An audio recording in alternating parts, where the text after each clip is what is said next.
What up, peeps? Final Fantasy is finally here. And this is my top 5 video of cards I think you should brew with in the 60 card formats that we have in Magic.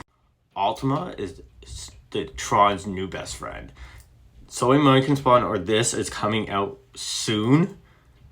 And then you're going to be able to mana denial your opponent whenever Ultima attacks, put a blight counter on target land for as long as that land has a blight counter on it, loses all land types and abilities, and has tap add colorless. And then whenever you tap land for colorless, add an additional colorless.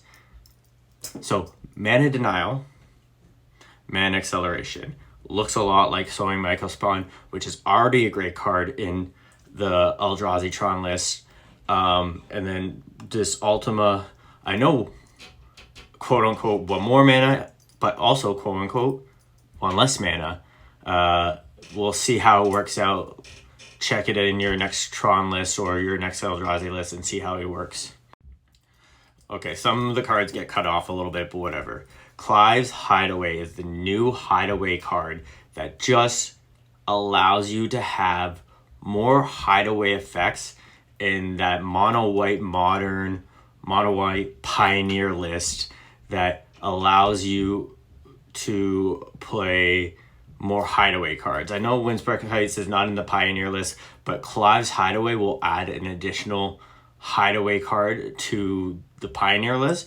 And then the modern list might change up, just being able to add more legendary creatures into it in order to get Clive's Hideaway to work out. But Hideaway is such a good mechanic to pay only 3 mana for a 7 mana card, an 8 mana card, a 9 mana card is going to be really good in multiple formats. But Modern and Pioneer are going to have these cards in this, and it's going to be great. Tifa Lockhart is the main card I'm going to talk about of being the third best card. This is a game ender by itself. In Modern, you got scale up by being able to put it to 6/4, and then when you play your first land, it's a 12/4, and then you play your fetch your land, it's a 12 or 24/4. So it already is a strong card with scale up by itself.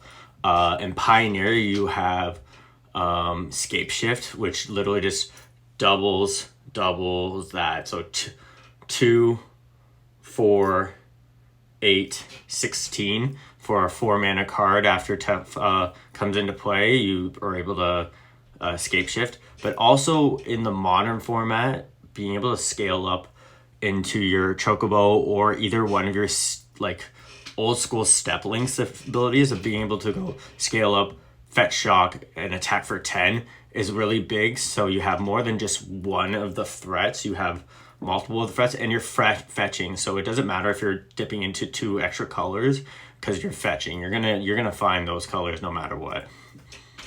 Like I said, cutting off some cards, but that's Storm Chaser's talent. Pioneer, Modern, and especially Standard.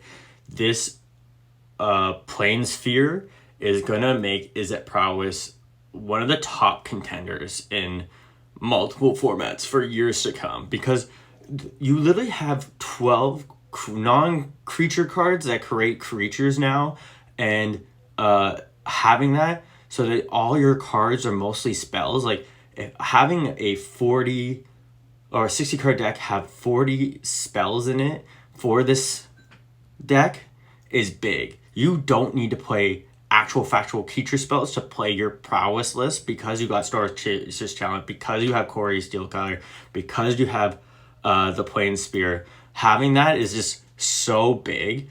And honestly, as someone that's been playing a lot of Standard on Arena, Corey Steelcutter with the mouses are really good because it gives you an equipped ability, and the equipped ability has it target, and you get to use their whatever triggered ability that does. I forgot what it's named, but I use it all the time. But this card is going to be really big, especially when it gives a +1/+1 counter on the creature, so you can equip it to other creatures when you want to make a different creature bigger. This is number 2. It could be number 1. Watch Corey Seal Cunder or this one is going to get banned in standard 100% because they're too powerful together. Now this is a multi-format top card Cloud. Tutorable equipment creature card that now works with 2 different cards. The card that got cut off makes an equipment equipped to a creature you control, and this creature that I cannot pronounce the name, whenever it attacks, attach up to 1 equipment you control to attacking creature. This is hammer time in standard and pioneer. Pioneer finally gets hammer time, and modern gets more hammer time effects. So being able to either Stoneforge Mystic or Cloud, getting your hammer, Colossus Hammer, and then being able to equip it with multiple different ways to equip it just allows bigger things in the format. Also, Cloud and this creature is a legendary creature, so now you're able to play Mox Amber with your Mox Opal, and that's just like being able to play more Moxes in your Pioneer deck, or being able to play Moxes in your Pioneer deck, and being able to play more Moxes in your Modern deck is huge. I think we have a great set that lets a lot of brewers brew cards that wouldn't be made in standard. I can't believe these cards are in standard. Well, thank you for watching top 5 cards I have my on. I know there's a couple of cards that are sprinkled in that aren't within the top 5. There are plenty of more cards that I'm like, this was made. They made this. Why? This is probably one of the most powerful standard sets I've seen in a while, and let's see how it shakes up. Peace and love.